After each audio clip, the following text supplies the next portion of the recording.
Hi everyone, and welcome to A Stitch in Time. Today is Thursday, February 2nd, 2023, and this is episode 244. I'm Carol, also known as Knits and Pearls on Ravelry, and I live east of Vancouver in the Fraser Valley of British Columbia, Canada. I hope you're all doing well, that you've had a good couple of weeks since we last spoke. I've had a good couple of weeks. Seems like there's been a lot going on, but I've still managed to do a fair bit of knitting, mostly in the mornings and the evenings, and so I have quite a few things to talk to you about and show you today. Before I get into those though, I have some prize winners to announce. I always like this part. So first off, we are winding up or winding down, not sure which is applicable in this case, the Personal Sock Yarn Club. This took place all of last year in the Ravelry group, and I have prizes to announce for the December chatter thread and finish projects thread. So first up for the chatter thread, I drew from posts 2 to 59, and random number generator chose post number 9. That is LMECOLL, who is Linda from Pennsylvania. So congratulations, Linda. You've won this project bag. It has cardinals and chickadees on it. I figured it was still wintry enough that you could get some use out of it this year. And I'm also including a little sheepy progress keeper. So you did win a prize a few months back, and I still have your shipping information. In fact, I almost popped this in the mail today while I was out running errands, but then it occurred to me that maybe you've moved and I haven't heard anything about it. So I thought I better get you to just drop me a line on Ravelry, confirm that your shipping information is still the same, and if not, obviously provide me with your new shipping info, and I will get this right out to you. I love cardinals. I wish we had them here out west, but we don't. We do have chickadees, but cardinals, every time I see pictures or videos or, drawings of them, I just so wish that was a bird we had locally. You are lucky to have them back in Pennsylvania. All right, and now for the final winner for the finished projects thread. So I drew from posts 2 to 15. Random number generator chose lucky number 7. That is Crafty Mum 66, who is Debbie from Adelaide in Australia. So congratulations, Debbie. You have won up to $25 US in patterns that are giftable on Ravelry. So please send me a private message on Ravelry with your pattern choices, and I'll get those into your inbox right away. So thank you to both of you for participating, and for all the rest of you who participated throughout the year. I know I really enjoyed the motivation, I guess I would say, that the Personal Sock Yarn Club provided for me. I loved the idea of just opening up a sort of surprise skein every month and knitting it up, whereas so often I hum and haw over which pair of socks to cast on next. So I hope you enjoyed it too. And now it's time for the first prize of another year of stash, first prize in 2023. And before I announce the winner, I want to talk a little bit about prizes. So last year, for the year of the stash, most often it was some sort of project bag that was awarded each month. And then for the Personal Sock Yarn Club, for each of the threads, I alternated between project bag and patterns that were giftable on Ravelry. And I've decided, for simplicity's sake and also economic considerations, to just have the prizes going forward for this year's Another Year of Stash and the Yarn of the Month Club. They're all going to be up to $20 US of patterns that are giftable on Ravelry. I figure if we have a lot of stash, then we can always use new pattern ideas to help us work up that stash. And it's just a lot easier for me not having to worry about getting things mailed off, and everyone knows the price of postage, which limits what I can send. So I decided I'd rather have my money go straight to product rather than shipping. And this is something that I can gift to anyone, no matter where you live in the world, very easily. So on that note, the first winner of Another Year of Stash, I drew from posts 2 to 183, and random number generator chose number 16, who is FRUVESA, who is Anna from Sweden. So congratulations, Anna, and welcome to you. I know you are a fairly new member of the Ravelry group and a new participant in the Make Along. So I'm so happy that you are making along with us, and congratulations on your win. Please send me a private message on Ravelry and with the patterns you would like up to a value of $20 US, and I will get those into your inbox as soon as I can. So thanks for everyone who has been participating this month. In the first episode of March, I will be announcing February's Another Year of Stash winner, and also the first winner from the Yarn of the Month Club. So keep an eye out for that. Okay, I need a cup of tea. I feel like I'm going a mile a minute, and I know part of that is I am trying to finish up recording before I lose the light. It is late afternoon. I just had things going on today, so I wasn't able to record as early as I usually like to. So I am playing beat the clock a little bit here. All right, first up, I have a couple of finished projects. The first is this pair of socks, which I called my Cup of Cuddle Time Tea Socks. The actual pattern name is My Cup of Tea Socks by Robin Lynn. So these socks are knit from Fiber Nymph Dye Works Mountain Tweed BFL base in the Cuddle Time colorway, and I used plain vanilla for the coordinating heels.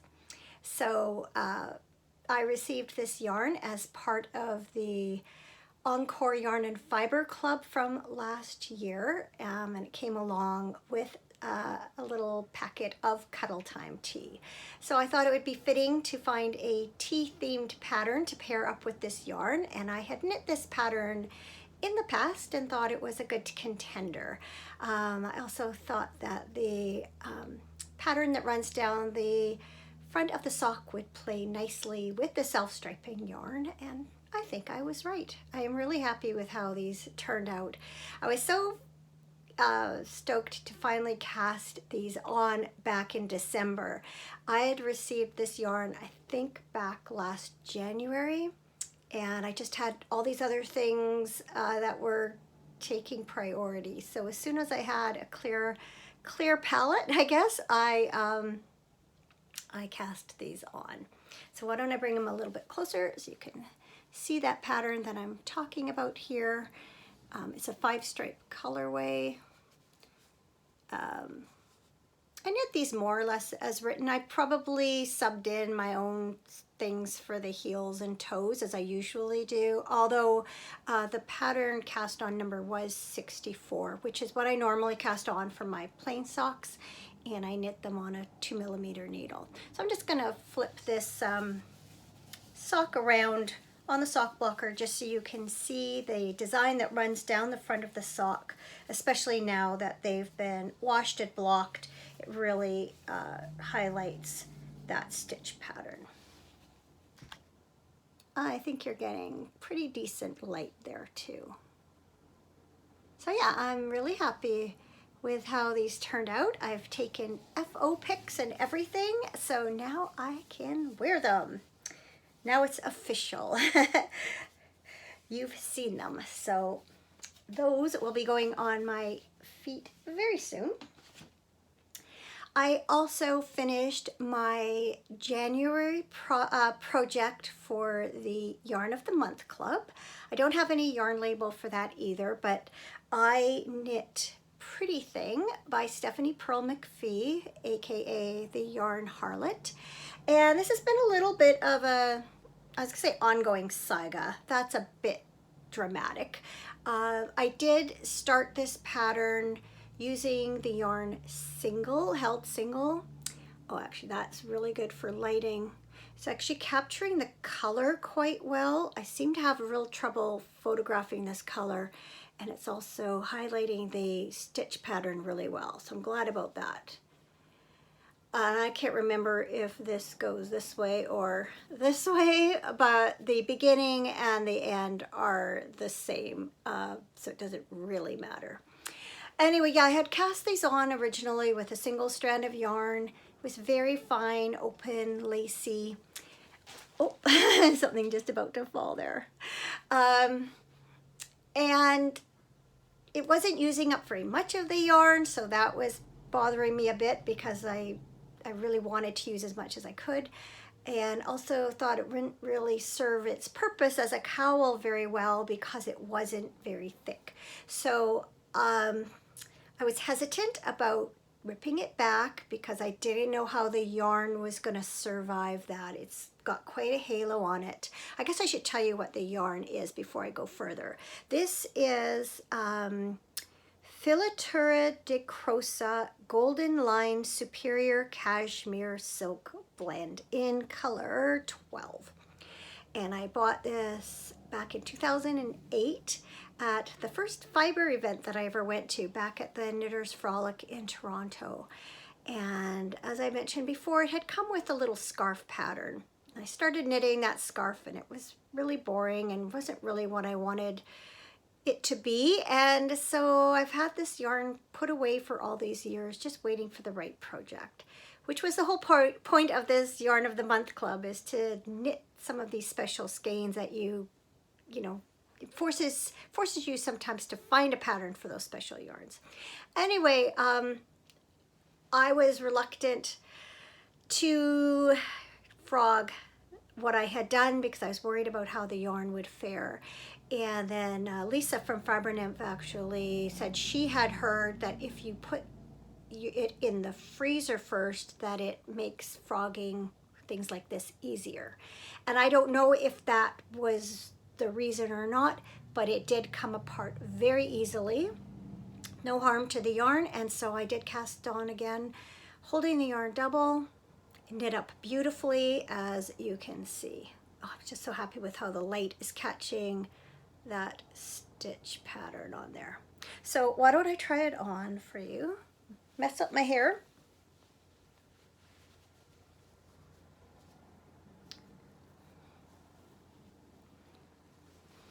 So it just sits really nicely on the neck.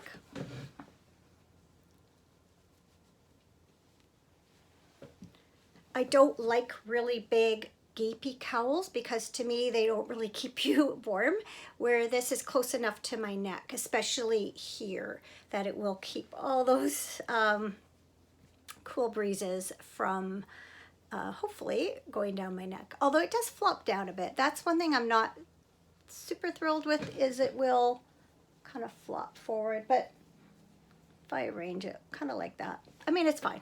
I'm happy to have used the yarn. I'm happy to have a lovely soft cowl because this is just the most soft, beautiful yarn ever. And yeah, I'm happy to have used it, happy to have a usable product from it. So I'm going to take that off though because it is warm and it's warm in the house, so I don't need it on. Okay, fix my hair. Inevitably, sometimes when I edit, I'll find like this hair that's sticking up that I didn't notice while I was recording, and I always wished I'd fixed my hair better. Vanity, vanity, I know. Okay, I have another pair of socks on the needles. I don't think I showed them to you last time because I hadn't done much work on them, but I have put in a fair bit since then. So they are the Fairy Maiden socks by This Handmade Life. I am knitting them from some yarn that I received as part of a holiday sock club from Sweet Fiber. And it is the Super Sweet Sock, which is an 80/20 superwash merino nylon base, and it is the Sugar Plum Dance colorway. And so I'm calling these my Sugar Plum Fairy Maiden socks. And I think it's just the perfect pattern for this yarn. Actually, I'm going to turn it this way because I tucked my needles behind there. Isn't that lovely? I am so happy with the combination of yarn and pattern. It's exactly the type of thing I envisioned for this yarn. So it has a 1x1 twisted rib, and then it has this cable pattern that runs down, a ribbed cable pattern that runs down the entire leg and instep of the sock. In the pattern, it looks like there's a twisted rib heel flap, but the instructions are just for a regular slip stitch heel flap. So that's what I've done, and I'll do my own kind of rounded toe. But I'm pretty pleased with the progress I've made on these since I last showed them to you, and the cables are a little bit fiddly, I won't lie. I actually, rather than do cables, I am doing right twist and left twist because they're just 1x1 cables, and I find that less fussy than doing the actual cabling. But there's only 3 out of the 8 rows in each repeat that have the cables, and so you've got 5 rows of just ribbing, so it's not so bad. So really happy with those, very happy with those. So once they're done, I'll open bag number 2 of my personal sock yarn club yarn, because this is yarn that I pulled from bag number 1. I have also started a project for February's Yarn of the Month Club. So I chose this skein from Kinfolk Yarn and Fiber. I bought this yarn at a fiber festival, oh, I'm gonna guess 5 or 6 years ago. Now what do they call it? It's in the spring. It happens locally, or rather, you know, fairly locally. I can't think of what it's called. I'm sure some of you that are local are yelling it out to me. It's not Knit City, it's the other one. Anyway, when I saw this, first of all, I loved the color, but then I saw the colorway name, and I knew I had to buy it. So the colorway name is Port Moody, and this is also, no, this is a 75 superwash merino, 25% nylon. It's the Kinfolk Steadfast Socks in the Port Moody colorway, and Port Moody is where I grew up, and so I have been holding on to this, waiting for just the right project. And I think it was last year when I was looking for seasonally themed projects for the Fiber Nymph Dye Works Meomel last year. In the process, I came across other patterns that also appealed to me, and one of them was this valley-wide toque. And yes, T-O-Q-U-E, we pronounce toque. It's like Canadian for, I think in the US, I think you call them beanies, or I think watch cap. I remember watching the OJ trial stuff, and they would talk about a watch cap, and then I saw what they're talking about, and I'm like, oh, that's a toque. What about in the UK, Australia, New Zealand? What do you call a hat that's just kind of like that? A plain, well, this one's fancy, but you know, pull on over your head, wool knitted hat. Anyway, we call it a toque. And this one is really interesting because it is made sideways. And so all these cables and things, you knit a length and you do some short rows on the brim, and at the end you sew it together and cinch in the top, and you have a hat. So I cast this on last night, and I've done 3 repeats out of, I think, 16, or maybe 4 repeats. I think I've done 4 repeats. You can see it's a pretty, you know, it's not super complicated cables. I am substituting German short rows for the wrap and turn, but loving how it's working up. And once again, I am holding the yarn double because this is a fingering weight yarn and the pattern calls for DK. And yes, one of the things that influenced my decision was this. Actually, at one point, I had thought about using these 2 yarns together in a project. But then when I finished this, then I thought, oh, I could make a hat that would complement it. Not that it's exactly the same or anything, but certainly they go together. And yeah, having fun with it so far. I love all the variations in the colorway, that blue and purple. And the color's actually coming up quite well on screen too, so hopefully it's coming up well. Once I go to edit, I'll know how well it's actually being depicted. Anyway, so you cast on provisionally, and so I've got stitches on waste yarn here, and when I have the whole length done, then I'll join in a seam at the back. You can either do Kitchener stitch or 3 needle bind off, and then, like I say, you run your stitches. You run your needle through the stitches at the top of the hat to cinch it in. So I think it'll be a little bit slouchy, which is what I want. Not too slouchy, but a little bit.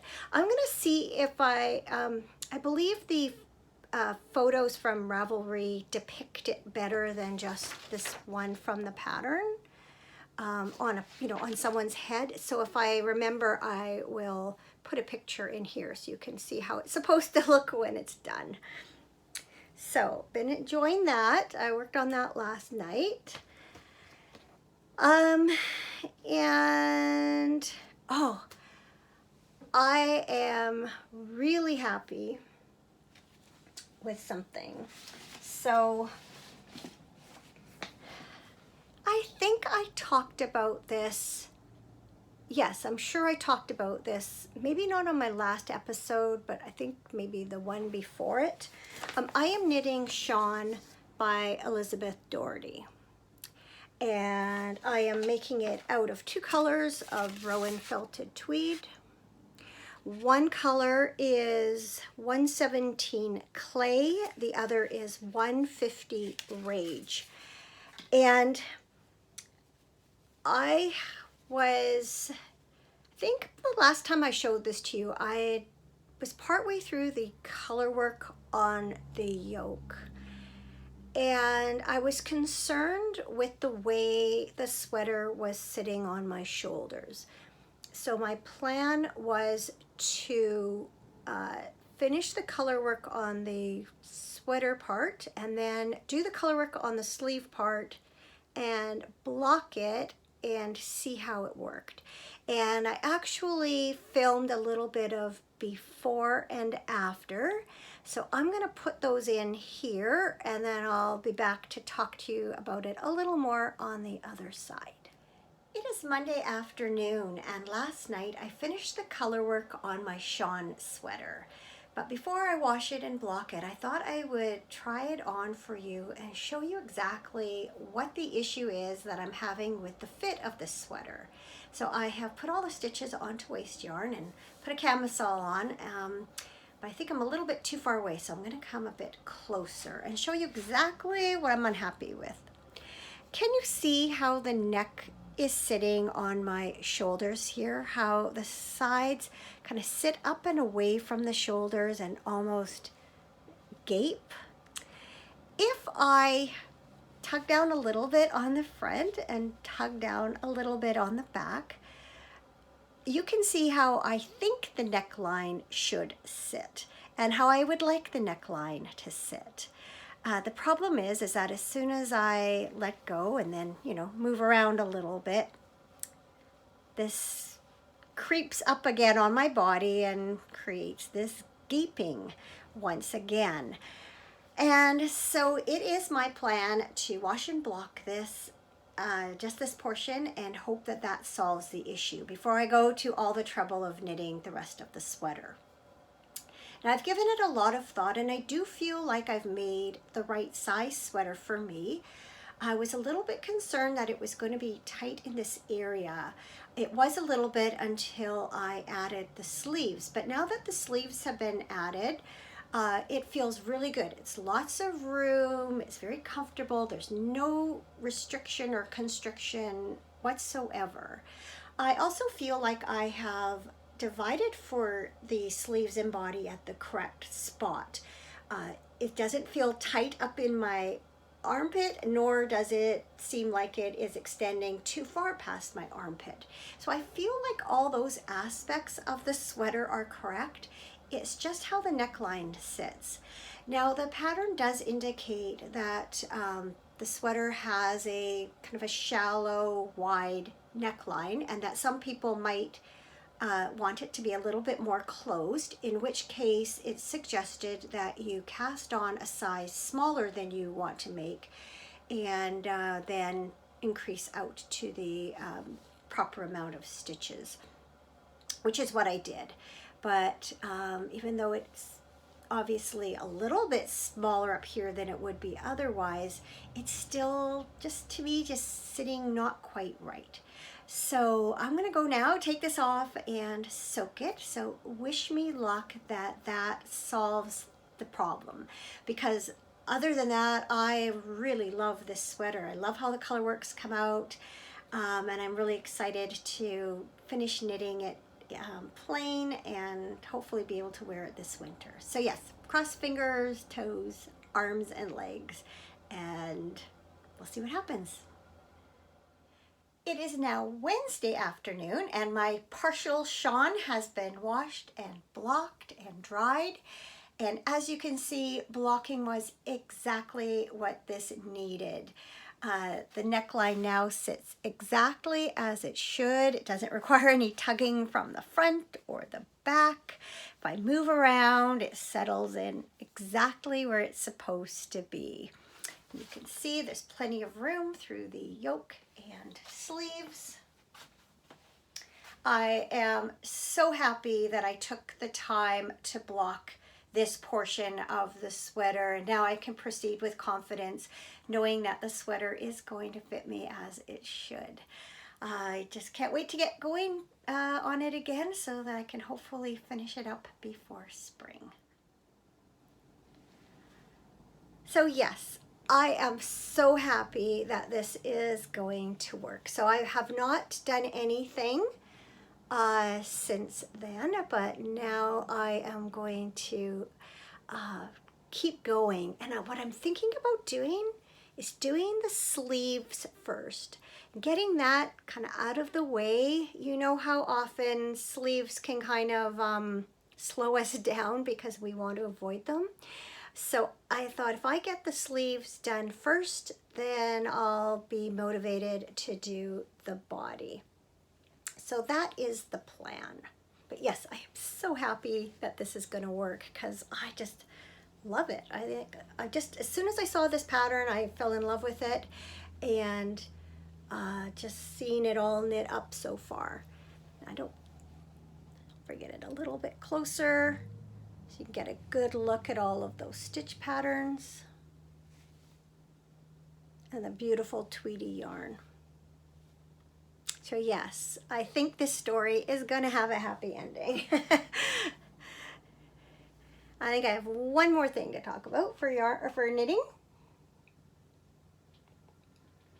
That is my blanket of cheer. So I first shared my scrappy blanket with you last episode. And I shouldn't say I don't want to knit on anything else, but I'm finding it hard to tear myself away from it. I've had so much fun. So this is a mitered square blanket that I am knitting out of my Fiber Nymph Dye Works 2022 Art of Contrast Holiday Countdown collection.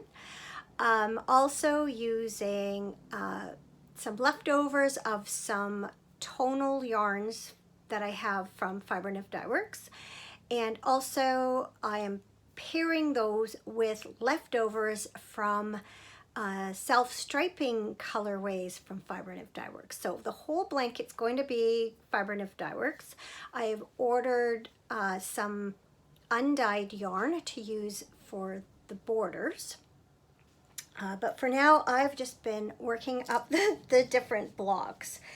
My plan or my thought was, I could maybe knock out one a week, and by the end of the year I could have this blanket done. Well, I can't. It's like potato chips. Is it Lay's? Was that the commercial? You can't eat just one. Well, I've just been knitting up a storm. So this is the original one that I showed you last week.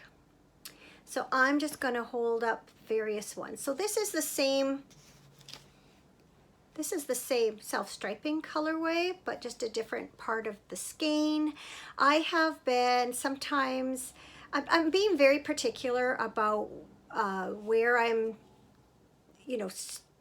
placing the different stripes as much as I can be, because I do have a fair bit left over, so I can kind of pick and choose. And I didn't want to put orange right next to the orange, and I also didn't want to use up too much yarn. I'm trying not to sort of waste a lot of it either, but I took this one from the other end of the ball, so you can see it goes orange, green here, goes green, orange here. And then of course the blue is present here, it's not here at all, and the pink's not in here. You get the idea. So I can make the same yarns actually look quite different depending on how I place the colors.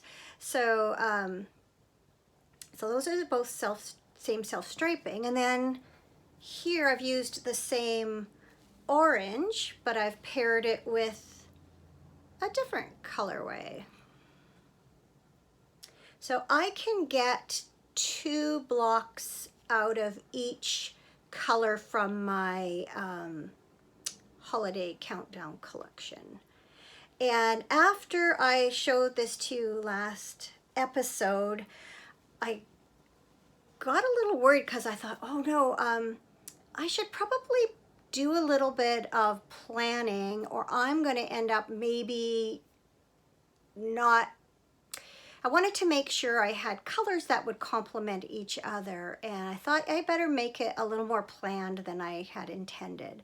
And so after I recorded last time, I laid them all out on my bed and I matched things up. And there's still a little bit of leeway on some of them, but I should have enough for 48 squares or blocks, and be able to use almost all of the self-striping colorways that I have and almost all of the solids. So some blocks, like I only had this much yellow, so there's only going to be 1 block with this yellow. In some cases there might only be 1 block with one of the self-striping colorways. It doesn't matter, I'm just kind of rolling with it. I can't manage it too much. So there's this was my sugar plumbed colorway with this kind of dusty rose, And then I also paired that Dusty Rose with my Cuddle Tybe colorway. See, they match.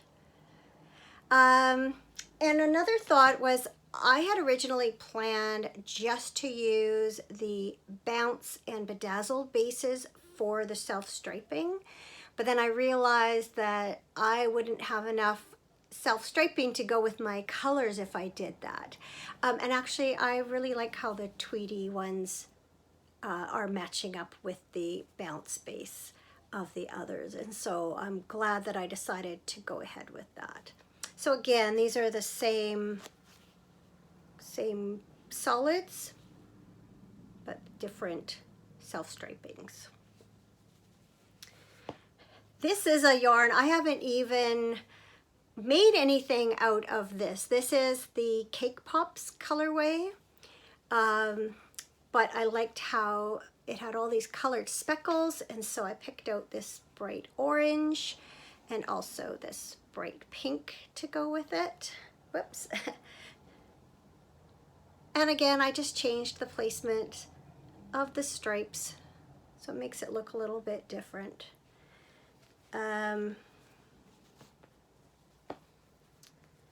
Here I have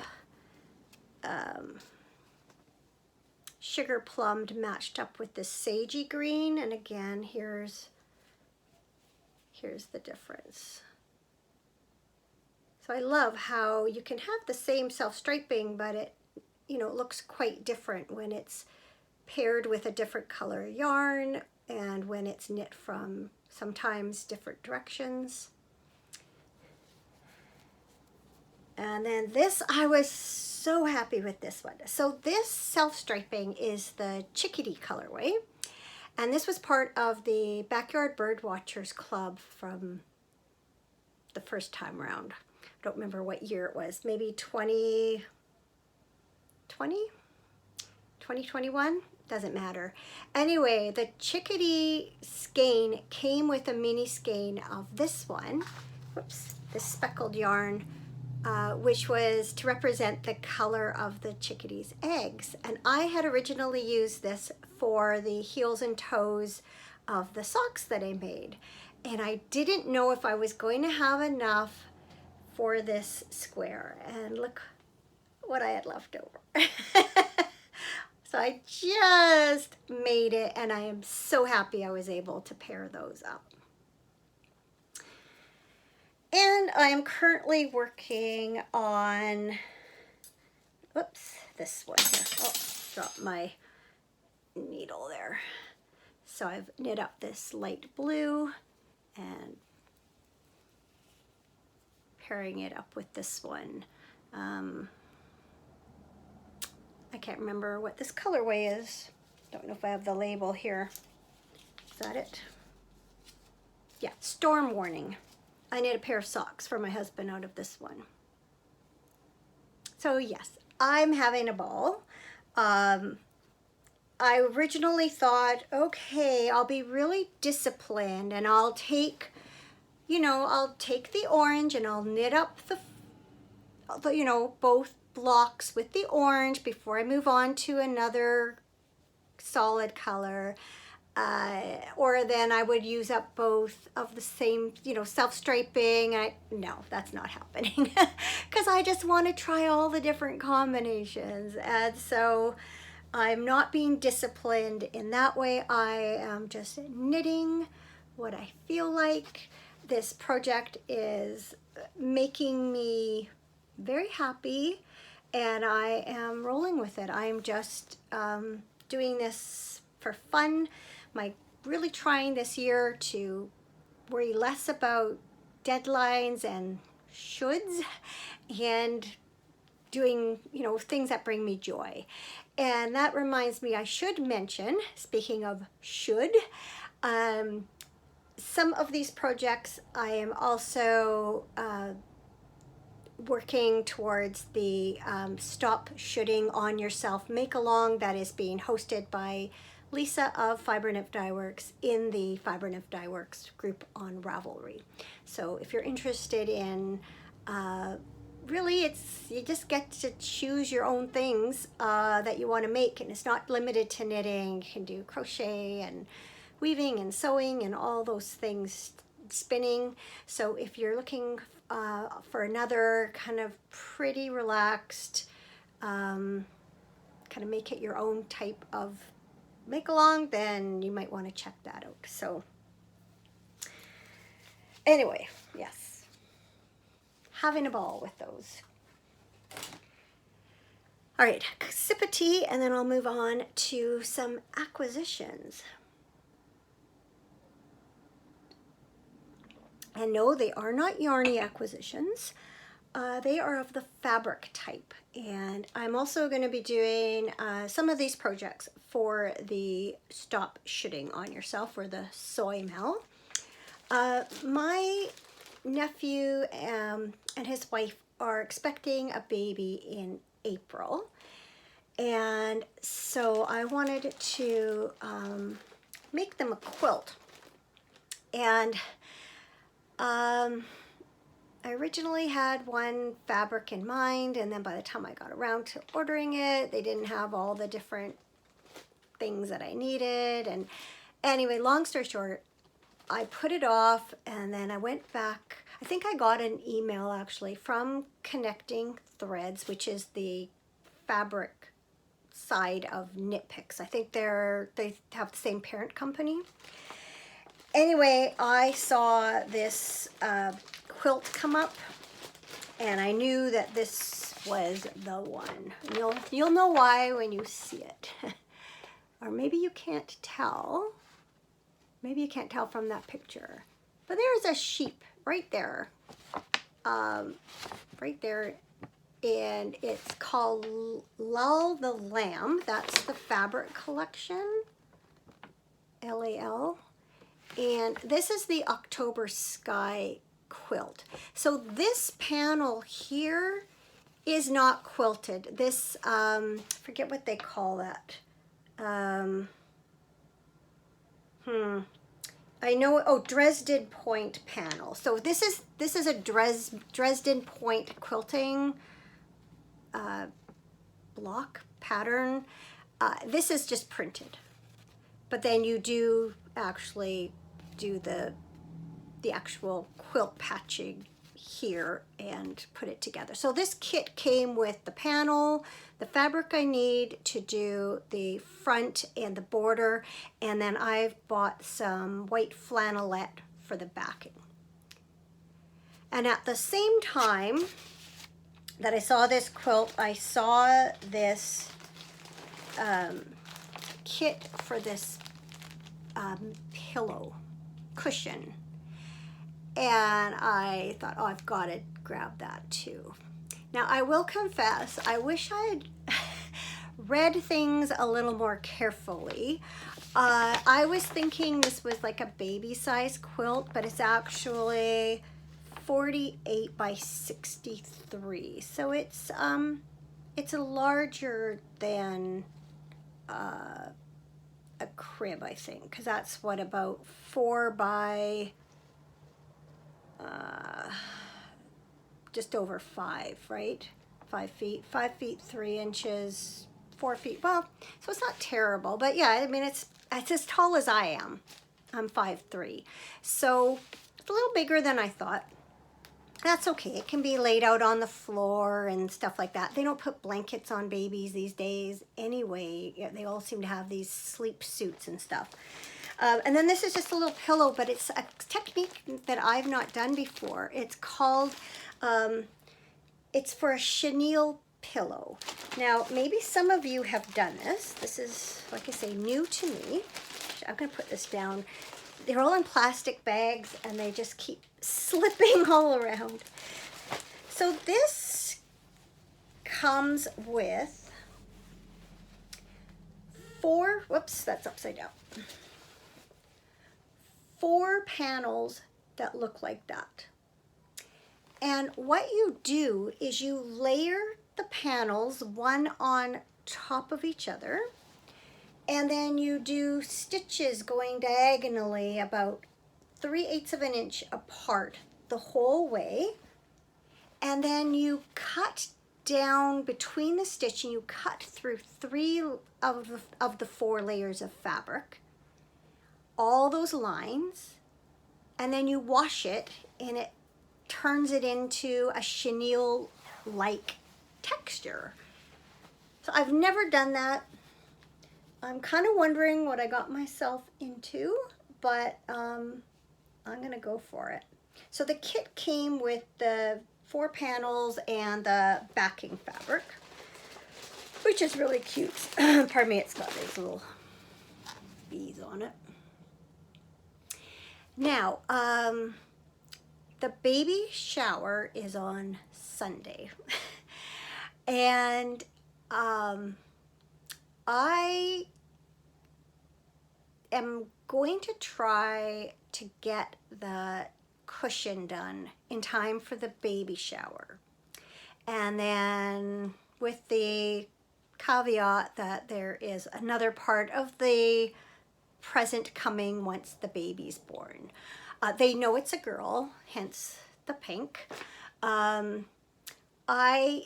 honestly, and my sister, the grandmother, kind of feels the same way. We're not crazy about baby showers before the baby's born.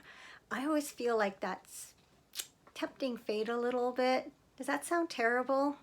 I guess I just like to know, especially if they don't know the sex of the baby. I like to wait till the baby's born, and then you make something specifically with that baby in mind. But I guess I'm still making something specifically for this baby because I do know it's a girl.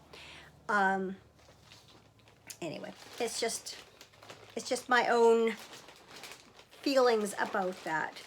So anyway, I guess that's neither here nor there. I had not planned to have a quilt ready this far ahead of time. I guess that's where it comes down to. And so I had not, when I ordered it, I had not ordered it with the intention of having to have it done so quickly. So I'm hoping over the next couple of days, because that's all I've got, to get this cushion done. Another thing, I went shopping today for the quilt batting and the flannelette backing for the quilt, and this needs basically a 16 by 20-ish pillow form, but they don't make them that size. So I bought, they say the approximate finished size is 15 by 19, and I think, you know, you want it to have a little bit of negative ease, I think, in order for it to be really, you know, filled up. So I ended up buying a 20 by 20 pillow form, and I'm going to have to do some surgery on that to make it work. So wish me luck. Tomorrow I don't have a ton of time, and so I more or less have to do it, like maybe start it tonight, work on it as much as I can between now and the baby shower on Sunday afternoon. So we'll see. While I was at it, this other kit caught my eye. I won't take all the fabric out, but it's this little Woodland Animal panel, and then it came with the fabric for the backing and the binding. And so I just thought, while I saw it, it was a decent price and it would be a really easy one to whip up. And so I thought, for the next baby in the family, that would be well worth getting it now. So, because you know what it's like when you go back to get it later, it's not necessarily available. So yeah, I'm looking forward to doing some quilting and sewing. I just wish it wasn't on quite as a tight deadline. Yesterday, I spent a good chunk of my day kind of giving my craft room here a really good tidy up. So I would have empty surfaces and things for the sewing. It had gotten quite messy over the last month or so with pulling out yarns for the Yarn of the Month Club and the personal sock yarn club that I'm doing for myself, and also just things that needed to be put away from old projects. And also I had bought some ornament containers. Well, I can't get them. I showed them to you, I think when I was talking in a couple episodes ago, showing you these ornament boxes that we got to store some Christmas ornaments. Well, I also picked some up thinking that they would be good for storing yarn scraps, leftovers.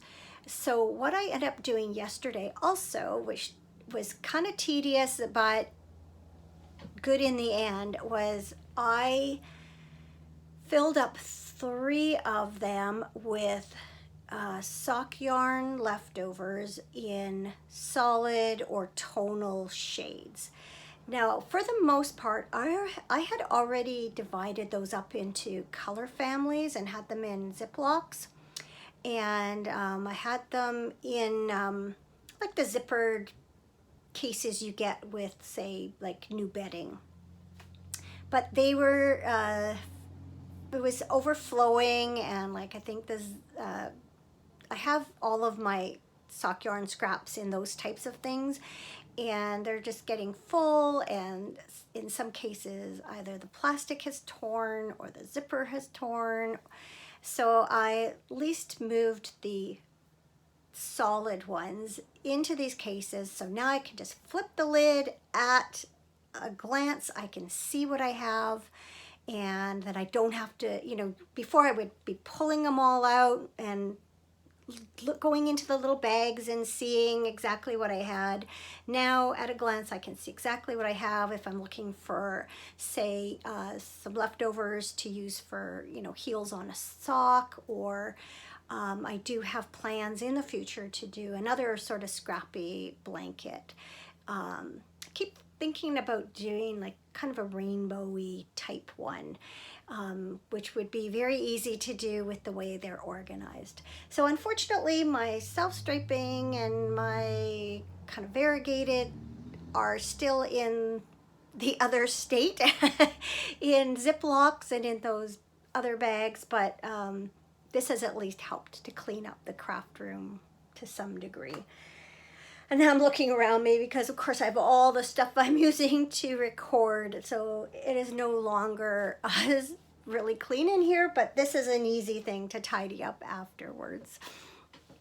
So let's see, a few highlights from the past couple of weeks. I was in a bonspiel a couple of weekends ago, and it was a women's bonspiel. So I played with 2 of the women who I curl with, and also another woman that I've known through curling for quite a while, and she's a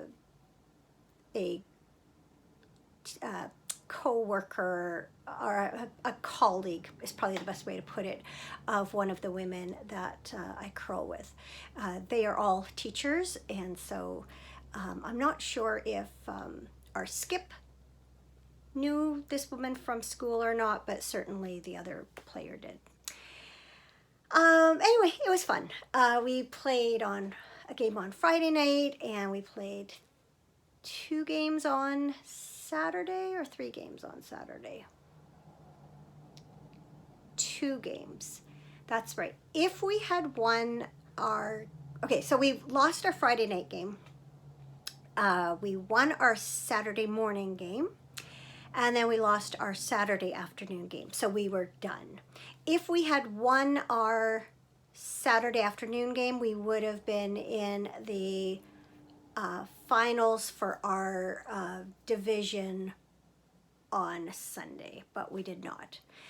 But we did not feel too bad about losing, because during dinner, we had dinner with this team afterwards. Well, we could tell right away that they were in a league, like as far as skill level, like they were definitely in another league than we were.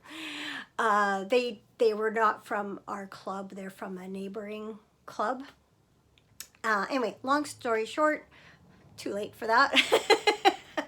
It turned out one of the people on the team actually went to the Scotties, which is the Canadian Women's Championship, with the BC team a few years ago. So, I mean, come on, right? You can't feel too bad about losing to a team like that. They were fun to play and really fun to have dinner with afterwards, and they actually went on to win their division. So it was like the A and the B, so they went on to win the B. But yeah, it was just fun overall. And we are going to be, Cameron and I are going to curl together in a bonspiel in about a month's time.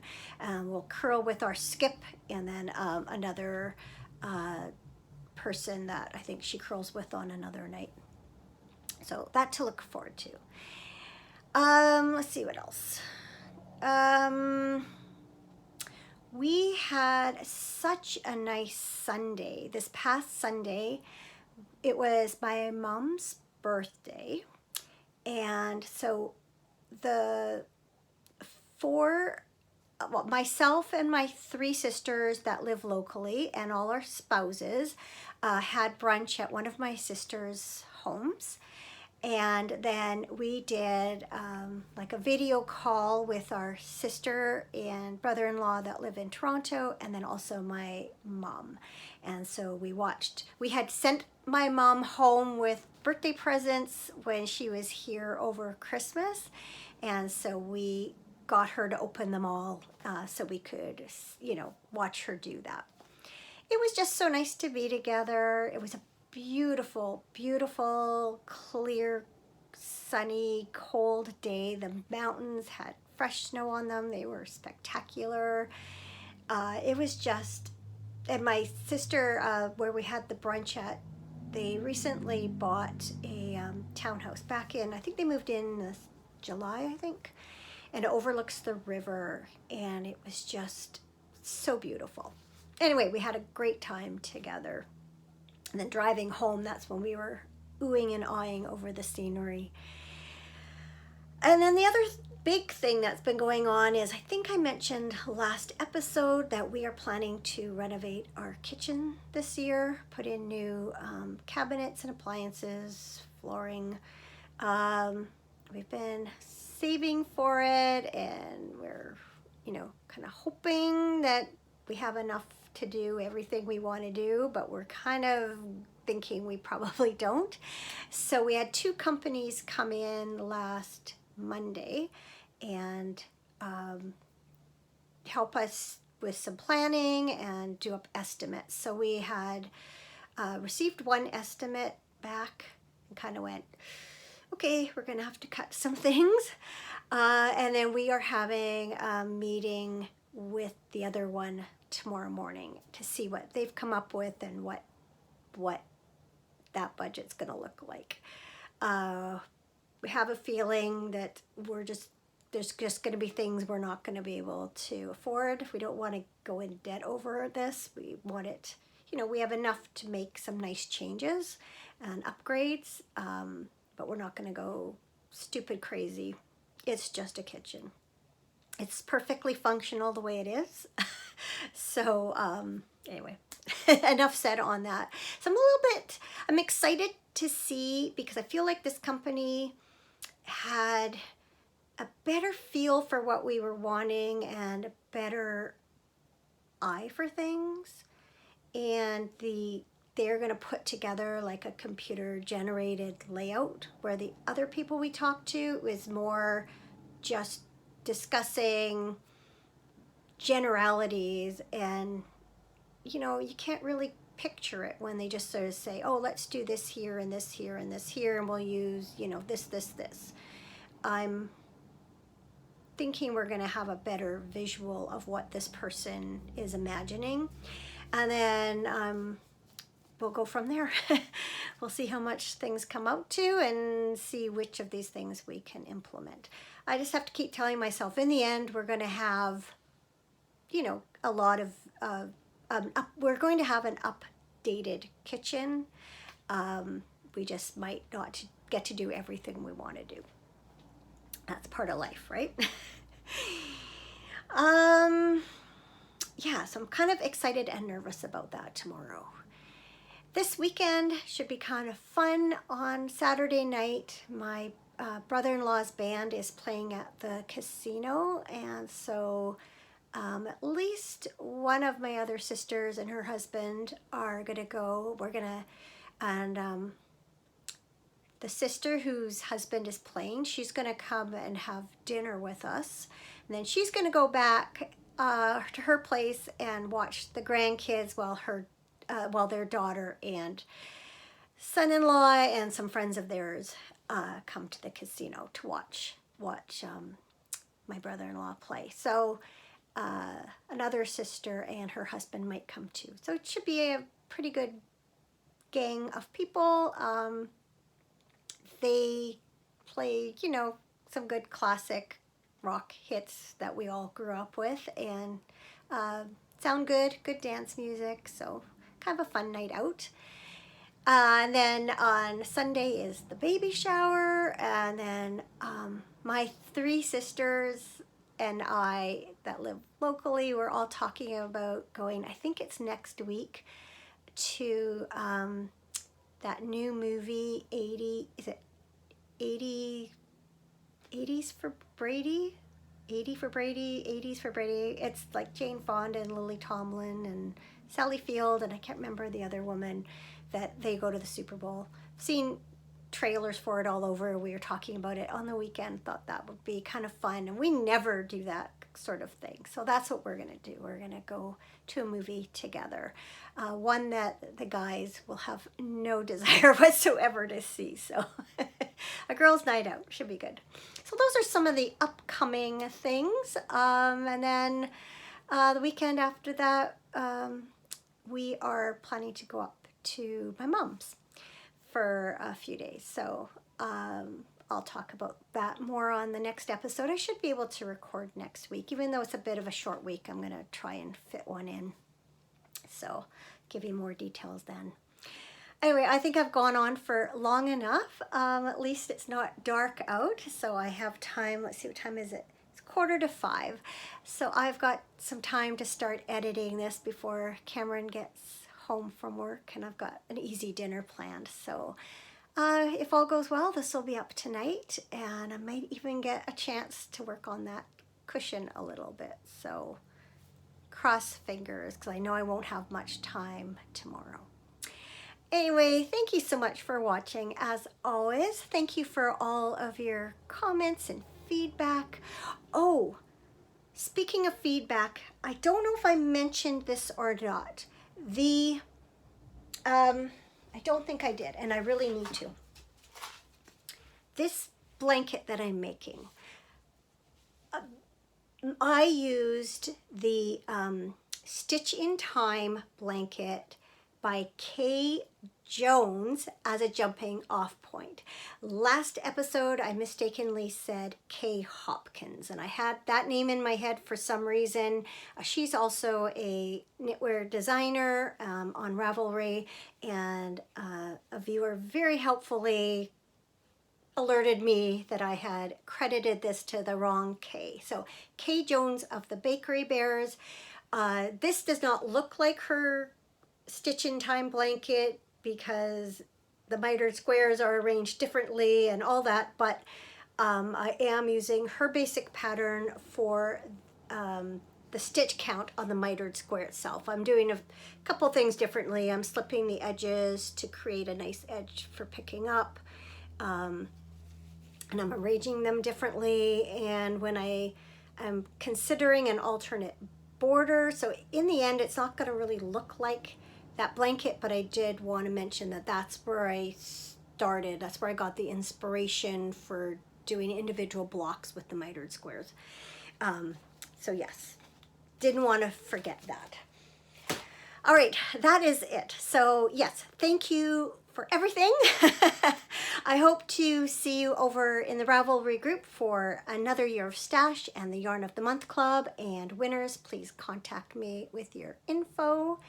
And I will see you again, hopefully next week. So take care until then. Enjoy your crafting.